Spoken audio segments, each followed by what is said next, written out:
Kembali lagi bersama channel kita semua. Jika Anda suka, jangan lupa komen, like dan subscribe, serta bila Anda berkenan, aktifin subtitlenya supaya ada tulisan teksnya. Kita langsung ke ceritanya. Perintah Kaisar Naga. Bab 4757-4759. Kaizen tiba-tiba melangkah maju, dan kemudian guntur dan kilat membumbung ke langit dari dalam dirinya. Dalam sekejap, seluruh aula diselimuti guntur dan kilat. Setelah melihat ini, Dev dan yang lainnya mundur, menjauh dari area guntur dan kilat. Keterampilan mengukir serangga. Penguasa istana ke-10 mendengus dingin, dan kemudian dengan lambaian telapak tangannya, bilah hitam tak berujung muncul, dan langit penuh dengan guntur dan kilat, tetapi dengan bilah hitam ini, langit penuh dengan guntur dan kilat itu langsung terpotong. Sebuah kekuatan yang menghancurkan langit dan menghancurkan bumi tiba-tiba meletus. Seluruh bagian guntur dan kilat menghilang, dan sosok Kaizen terus mundur, dan butuh puluhan langkah untuk menstabilkan sosoknya. Setelah melihat ini, alis Dev sedikit mengerutkan kening. Ipar keempat, kamu. Dev masih ingin membujuk Kaizen, tapi Kaizen belum selesai. Tubuh Kaizen berubah menjadi guntur dan kilat, dan langsung menghilang di tempat yang sama. Setelah melihat ini, penguasa istana ke-10 tiba-tiba mengayunkan pedang hitam di tangannya ke depan. Desir. Sebuah cahaya hitam tiba-tiba jatuh dari langit, merobek kehampaan secara tiba-tiba, dan Kaizen yang berubah menjadi guntur dan kilat langsung dihancurkan oleh cahaya hitam ini. Sosok Kaizen terbang lagi, wajahnya sangat pucat. Dan telapak tangan penguasa istana ke-10 berbalik, dan bilah hitam di tangannya berubah menjadi kabut hitam, mengelilingi penguasa istana ke-10. Senjata spiritual yang istimewa. Mata Kaizen penuh dengan rasa iri. Jelas, pedang hitam yang digunakan oleh penguasa istana ke-10 bahkan bisa berubah bentuk sesuka hati. Dapat dilihat bahwa pedang hitam sudah memiliki semangat instrumental, dan juga memiliki kearifan spiritual. Penguasa aula ke-10 memandang Kaizen dengan dingin, guntur surgawi dari tangga ke langit tidak lebih dari itu. Tidak ada yang istimewa tentang itu. Ipar keempat, apakah kamu baik-baik saja? Dev bertanya pada Kaizen. Aku tidak bisa mati, aku bertahan sebentar, tidak masalah. Kaizen meludah dengan keras, menatap penguasa istana ke-10 dengan ganas. Baiklah, tunggu, ayo lakukan bersama dan hancurkan semua yang lain di istana ke-10. Dev berkata. Kaizen mengangguk, lalu berubah menjadi guntur dan kilat lagi, dan langsung menuju penguasa istana ke-10. Ketika Dev melihat ini, dia berteriak keras, lakukan, dan hancurkan yang lain di istana ke-10 terlebih dahulu. Ketika Baelish dan yang lainnya mendengar ini, mereka semua mengambil tindakan satu demi satu, dan langsung pergi ke orang-orang di istana ke-10. Pangeran ke-10 mengerutkan kening dan berkata dengan keras, hibur aku, kalian semua, hancurkan orang-orang ini, ayahku akan memberi kalian pujian ke seluruh istana. Setelah Pangeran ke-10 selesai berbicara, dia langsung menemui Dev. Dia masih mengerti kebenaran menangkap pencuri dan menangkap raja terlebih dahulu. Orang-orang ini semua dibawa oleh Dev. Selama Dev terbunuh, orang-orang ini secara alami akan hancur berantakan dan menghilang. Dev memegang pedang penebas naga di tangannya dan melihat Pangeran ke-10 datang langsung kepadanya, tertawa dalam hatinya. Anak kecil, aku takut padamu beberapa waktu lalu dan kamu memang memberikan banyak tekanan, tapi hari ini, aku akan mengajarimu bagaimana menjadi manusia. Setelah Dev selesai berbicara, pedang tebasan naga di tangannya hanyalah tebasan. Pedang tebasan naga Dev menembus langit, pedang itu selincah naga, dan langsung menebas ke arah Pangeran ke-10. Meskipun Pangeran ke-10 bereaksi dengan cepat, bagaimanapun juga dia selangkah lebih lambat. Lengan kirinya tiba-tiba terpotong oleh aura pedang dari pedang penebas naga, dan darah menyembur keluar. Ah! Pangeran ke-10 menjerit keras, terhuyung-huyung ke belakang, wajahnya langsung pucat seperti kertas. Anakku! Setelah melihat ini, penguasa istana ke-10 sangat marah. Matanya merah dan wajahnya yang awalnya tenang langsung terdistorsi. Pisau hitam di tangannya tiba-tiba bergetar, berubah menjadi petir hitam, dan langsung menuju Dev. Dev, kamu sedang mencari kematian. Suara penguasa istana ke-10 seperti guntur, mengguncang seluruh aula hingga bergetar. Dev merasakan niat membunuh yang mengerikan dari penguasa istana ke-10, dan hatinya sedikit terkejut, tetapi dia tidak bergeming, sebaliknya, dia mengepalkan pedang tebasan naga dan menyambutnya. Dentang. Pedang tebasan naga bertabrakan dengan bilah hitam, membuat benturan logam yang memekakkan telinga. Dev hanya merasakan mati rasa di lengannya, dan seluruh tubuhnya terguncang mundur beberapa langkah, tetapi penguasa istana ke-10 tetap tidak bergerak, jelas jauh lebih unggul dari Dev. Tuan Chen, berhati-hatilah. Setelah melihat ini, Vanessa segera menggerakkan tangannya, membentuk segel, dan dia mengucapkan mantra di mulutnya. Dalam sekejap, sebuah formasi terbuka di bawah kakinya, dan rune yang tak terhitung jumlahnya berkedip-kedip di udara, berubah menjadi tirai cahaya, menyelimuti Dev di dalamnya. Ruang kosmos melindungi tubuh. Vanessa berteriak pelan, dan kekuatan formasi langsung memberkati tubuh Dev, menyebabkan auranya meroket dan kekuatan auranya meningkat pesat.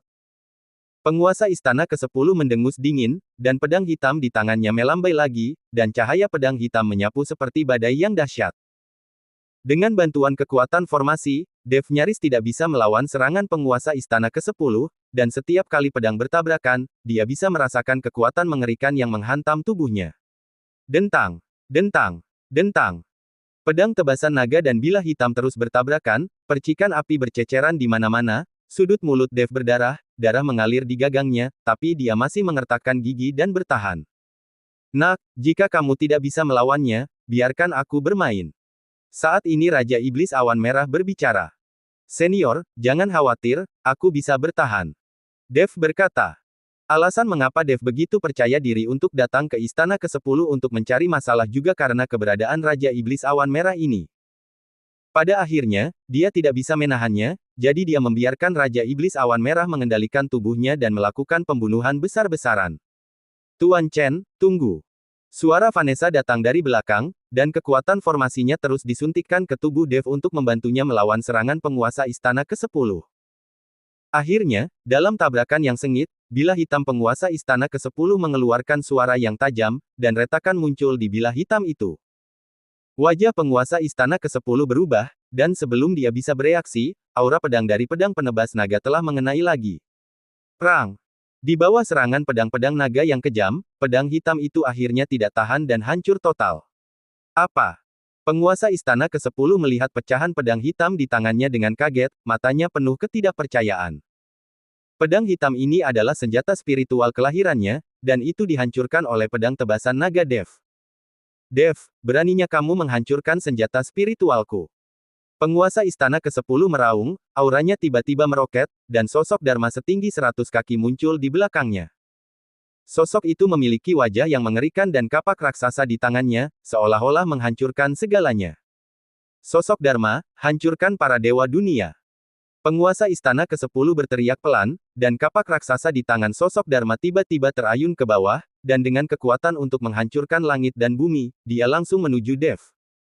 Dev merasakan kekuatan yang menakutkan dan terkejut, tetapi dia tidak bergeming, sebaliknya, dia mengepalkan pedang tebasan naga dan menyambutnya.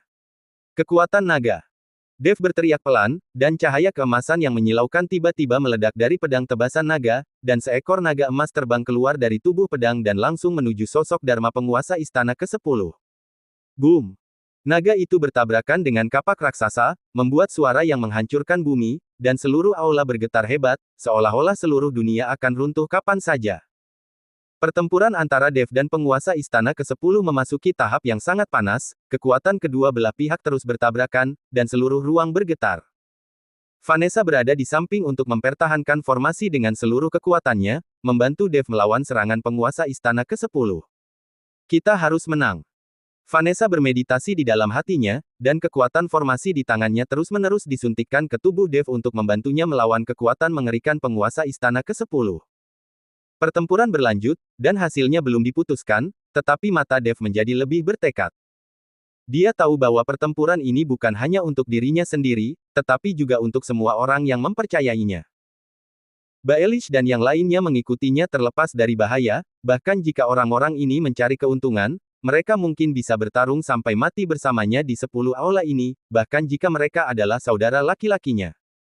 Dev menarik napas dalam-dalam, berbagai kekuatan di tubuhnya melonjak dengan deras, dan cahaya keemasan pada pedang tebasan naga menjadi lebih menyilaukan. Dia melompat tiba-tiba, sosoknya seperti listrik, dan langsung menuju sosok Dharma penguasa istana ke-10. Keras dan kuat. Tubuh fisik Dev kini telah ditempa dan diperkuat, dan dia masih memiliki pelindung tubuh emas yang tidak bisa dihancurkan. Selain itu, Vanessa juga membantu. Meskipun sulit dan kaku, Dev tahu bahwa hidupnya tidak akan dalam bahaya. Bergemuruh. Tiba-tiba, semua orang hanya merasakan gelombang kejut yang mengerikan meletus dari tengah, mengguncang semua orang lagi dan lagi. Sosok Dharma penguasa istana ke-10 meledak, berubah menjadi gelombang kejut. Dev juga terguncang lagi dan lagi oleh gelombang kejut, seolah-olah tubuhnya tertindas oleh gunung besar. Ketika Vanessa melihat ini, dia terus merapal mantra untuk menghentikan tubuh Dev. Pada saat ini, Vanessa sudah berkeringat dingin. Sosok Dev baru saja stabil, dan pedang tebasan naga di tangannya diayunkan lagi. Boom! Cahaya pedang meledak, dan Dev terbang lagi. Di depan penguasa istana ke-10, Dev mencoba yang terbaik, tetapi tidak ada cara untuk mengalahkannya. Saat Dev terbang terbalik, dia terbungkus kekuatan lembut, dan tubuhnya langsung stabil. Dev tahu bahwa ini adalah mahakarya Vanessa. Jika Vanessa tidak berada di pihak yang membantu, Dev mungkin tidak akan bisa melawan penguasa istana ke-10 sekarang. Penguasa istana ke-10 tampak serius, dan tidak ada lagi penghinaan sekarang. Terlihat bahwa tangan kanan penguasa 10 aula telah terluka, dan darah terus-menerus menyembur keluar.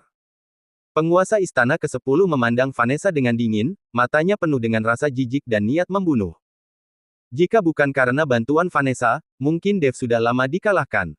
Apa hubunganmu dengan Dev ini? Mengapa kamu sangat membantunya? Penguasa istana ke-10 bertanya pada Vanessa. Vanessa tersenyum tipis, dia membayar, saya bekerja keras, itulah hubungannya. Dipekerjakan demi uang. Penguasa istana ke-10 terkejut, dan kemudian melirik orang lain, apakah kalian semua? Yang lain tidak berbicara, tetapi mereka semua mengangguk. Siapa di antara mereka yang tidak mengambil batu roh peri Dev? Lalu berapa banyak sumber daya yang dikeluarkan Dev, bisakah dia memindahkan kalian untuk menangani istana ke-10 saya? Penguasa istana ke-10 bertanya. Dia sangat ingin tahu tentang seberapa besar manfaat yang diterima orang-orang ini untuk melawan istana ke-10 miliknya. 10.000 batu roh peri. Aegon mengulurkan satu jari dan berkata. 10.000 batu roh peri. Penguasa istana ke-10 terkejut, dan kemudian tertawa terbahak-bahak, hahaha, itu konyol. 10.000 batu roh peri dapat membuat kalian bekerja untuknya. Saya dapat memberi Anda masing-masing 20.000 batu roh peri. Selama Anda meninggalkan istana ke-10, batu roh peri akan segera tiba. Mendengar kata-kata penguasa istana ke-10, Baelish dan yang lainnya sedikit terkejut.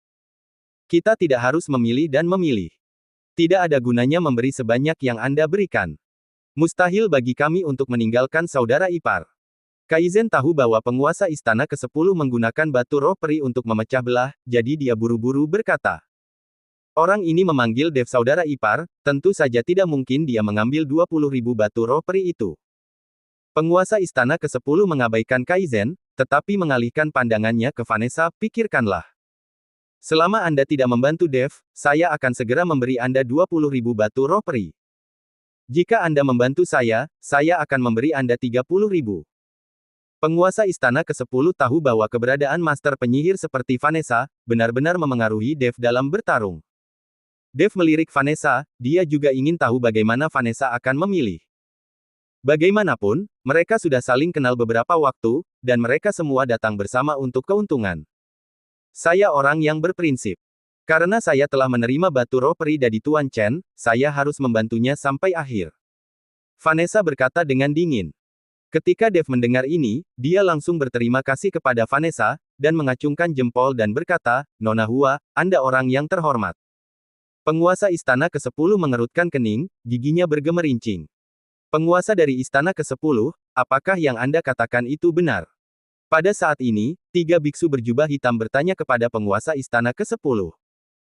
Tentu saja, saya selalu mengatakan hal yang sama, selama Anda tidak membantu Dev, dan kemudian meninggalkan istana ke-10, 20.000 batu roh peri akan diserahkan tanpa masalah. Penguasa istana ke-10 menepuk dadanya dan berjanji. Bukankah kamu baru saja mengatakan 30.000? Seorang biksu berjubah hitam bertanya. 30.000 per orang jika membantu saya membunuh Dev. Penguasa istana ke-10 itu berkata. Berikan batu roh peri sekarang, dan kami akan lakukan. Seorang pria berjubah hitam memintanya untuk mengeluarkan batu roh peri terlebih dahulu. Bersambung.